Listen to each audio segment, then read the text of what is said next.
Selamun Aleyküm.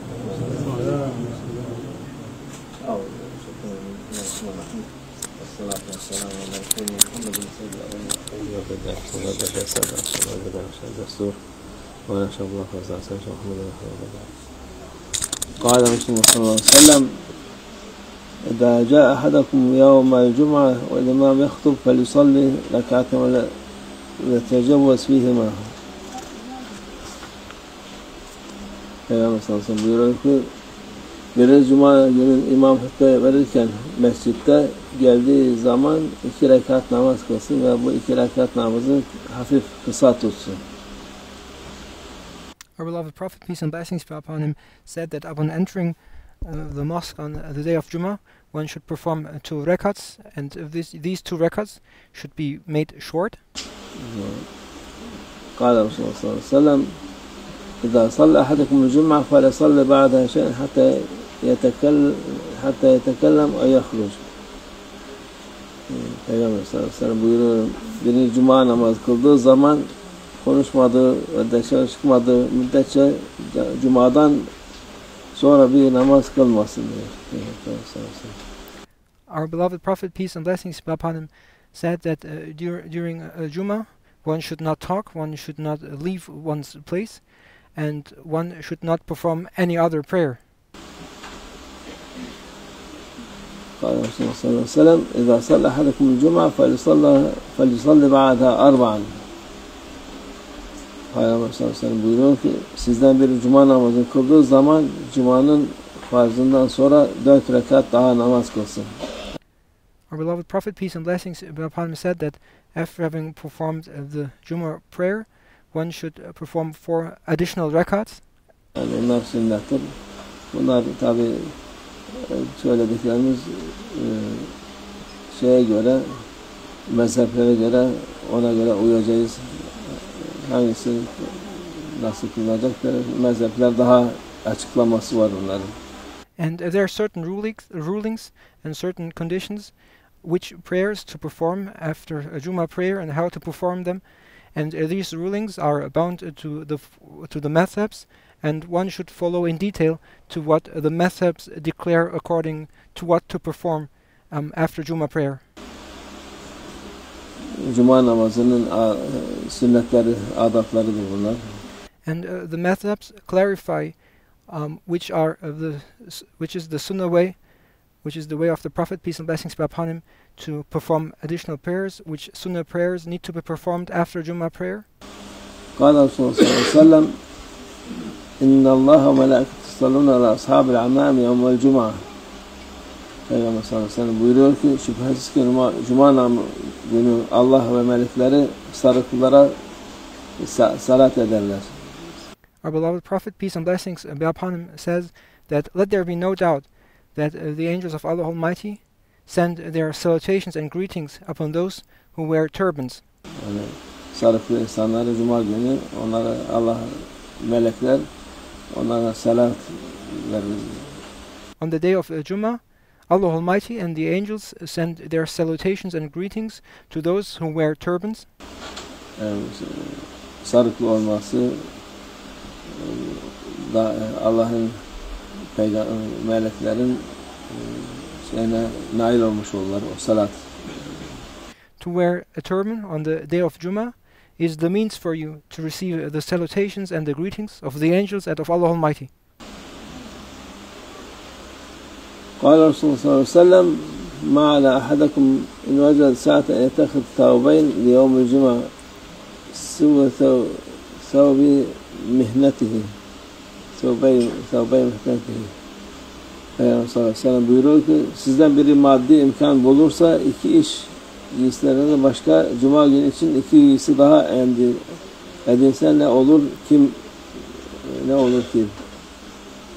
Yani bu Cuma günü faziletli gündür. Onun için o gün yeni elbise giyinir, yeni temiz elbise giymek sünnettir. Onun için bu işin elbisesi eskiden de elbise bulmak şimdi bu zamanki gibi kolay değildi. Onun için imkan olursa diyor Peygamber Efendimiz sallallahu aleyhi ve sellem çalıştığı elbisenin haricinden 2 temiz elbise Cuma günü için ayırsın buyuruyor. Our beloved Prophet, peace and blessings upon him, says that one should wear clean and new clothes for the day of Juma. If one has the means and the possibilities to wear new clothes on the day of Juma, one should do so. Of course, in former times, people had no means to get any clothing at all, but those who have the means and the possibilities, apart from their daily clothes which they wear for work, that they should also have a dedicated clothing for Juma.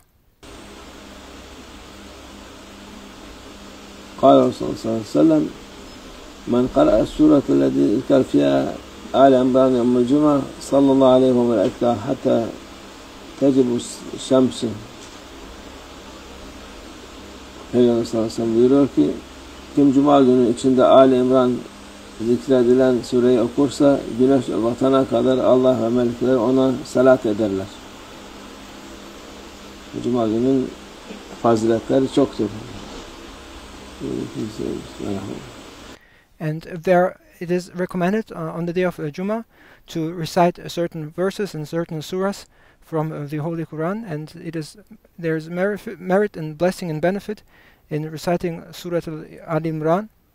قال الرسول صلى الله عليه وسلم من قرأ سورة الكهف في يوم الجمعة أضاء له من النور ما بين الجمعتين.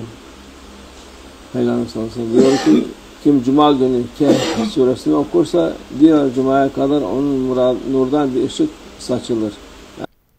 And it is recommended, moreover, to recite Surah Al-Kahf on the day of Juma, and whoever recites the Surah Al-Kahf on the day of Juma, there will be a light for him shining forth from one Juma to the next Juma. Yani o iki Cuma arasında nur saçılır ona. And between two Jumas, for the person who recites Surah Al-Kahf, there will be a light shining forth for him and spreading over him. Kehf suresi okursa.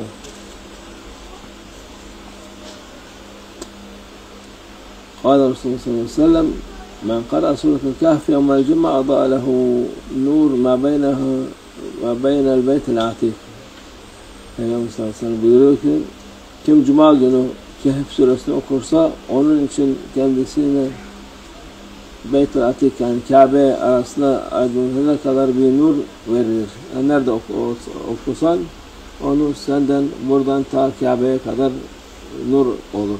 Our beloved Prophet, peace and blessings be upon him, says that whoever recites on the day of Juma Surah Al-Kahf, for that person there will be a divine light shining forth, reaching to the Kaaba, and that divine light will be connecting you with the Kaaba wherever you are. O nur sana gelir. You will be receiving a divine light which will reach to the Kaaba, and it will reach you wherever you are, where you recite the Surah Al-Kahf. Kehf suresini okuyan. قال الرسول صلى الله عليه وسلم من قرأ بعد صلاة الجمعة فاتحة الكتاب وقل هو الله أحد وقل أعوذ برب الفلق وأعوذ برب الناس 7 مرات أعاده الله بها من السوء إلى الجمعة الأخرى. Buyuruyor ki kim Cuma namazından sonra 7'şer defa Fatiha suresini. Our beloved Prophet, peace and blessings be upon him, says that whoever recites 7 times the Surah Al-Fatiha after having performed the Juma prayer, İhlas, Falak, Nas surelerini okursa, and whoever then recites Surah Al-Ikhlas, Surah Al-Falak, Surah Al-Nas, Allah onu diğer Cuma'ya kadar kötülüklerden korur. Allah Almighty will protect that person till the next Juma from bad things. Bu da koruma olur ona. To recite 7 times Surah Al-Fatiha, Surah Al-Ikhlas, Falak and Nas on the day of Juma, after having performed Juma prayer, will be a protection for you to the next Juma from badness. قال الرسول صلى الله عليه وسلم من قرأ إذا سلم الإمام يوم الجمعة قبل أن يثني ركعتين فاتحة الكتاب وقل هو الله أحد وقل أعوذ برب الفلق وقل أعوذ برب الناس 7 يغفر له ما تقدم من ذنبه وما تأخر. Peygamber sallallahu aleyhi ve sellem buyuruyor ki kim Cuma günü Cuma namazı bitiminde imam selam verdikten sonra yerinden kalkmadan önce 7'şer defa Fatiha, İhlas, Falak ve Nas surelerini okursa geçmiş ve gelecek bütün günahları bağışlanır diye. Our beloved Prophet, peace and blessings be upon him, says that whoever, after Juma prayer, after the Imam has given a salam, then without standing up while sitting, recites 7 times the Surah Al-Fatiha, Surah Al-Ikhlas, Falaq, and Nas, that person will be forgiven his sins.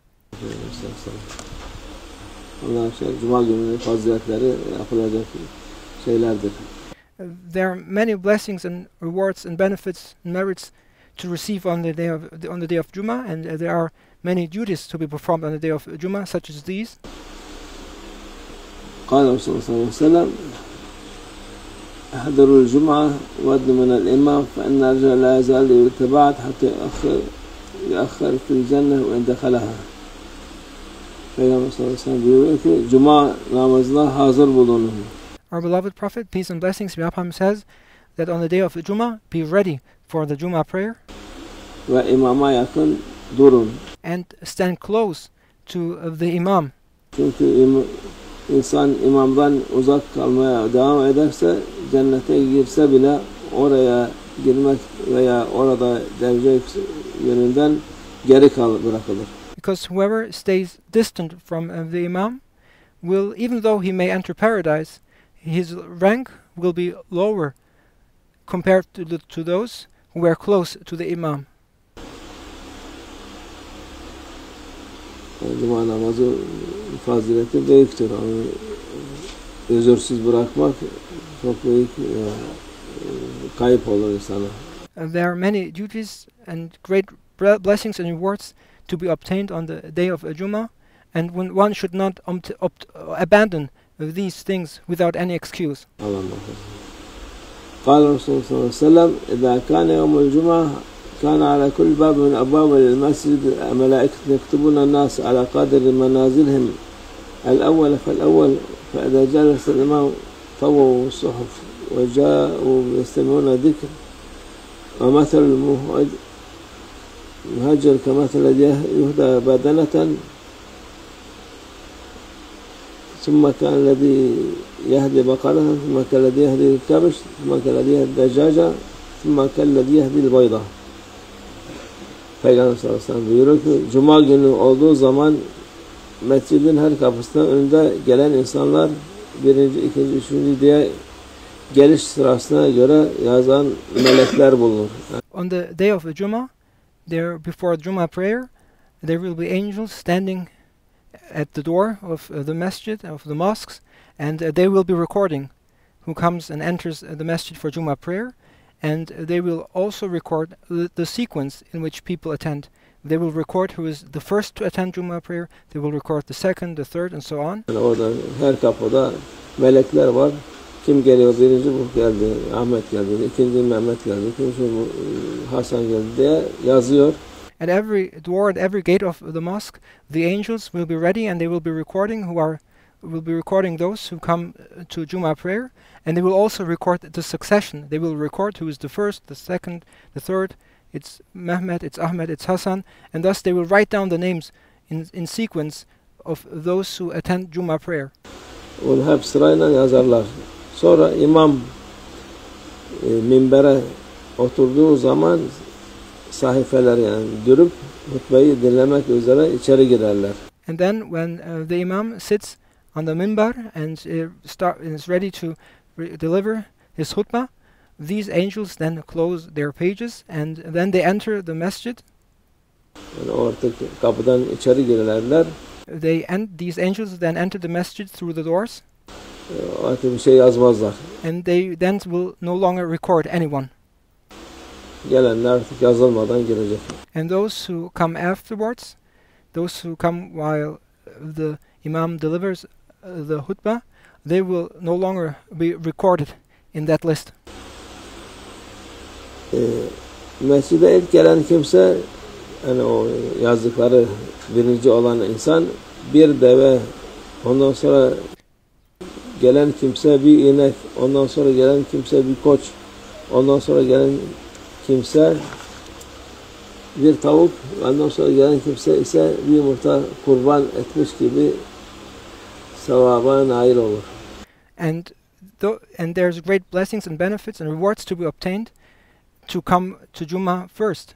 And the one who comes to Juma first and who is the number one in that list, for him he will be obtaining the rewards as if he had sacrificed a camel. The one who comes second, it will be as if he had sacrificed a cow. The third, it will be as if he had sacrificed a sheep. Fourth, it will be as if he had sacrificed a chicken. And next, it will be as if he had sacrificed an egg. And so there are certain levels and degrees of rewards to be obtained based on which number you came in, whether you came in first, second, third, and so on. Of course, those who come first, they will be receiving most of the rewards, and those who come last, they will only be receiving least the rewards.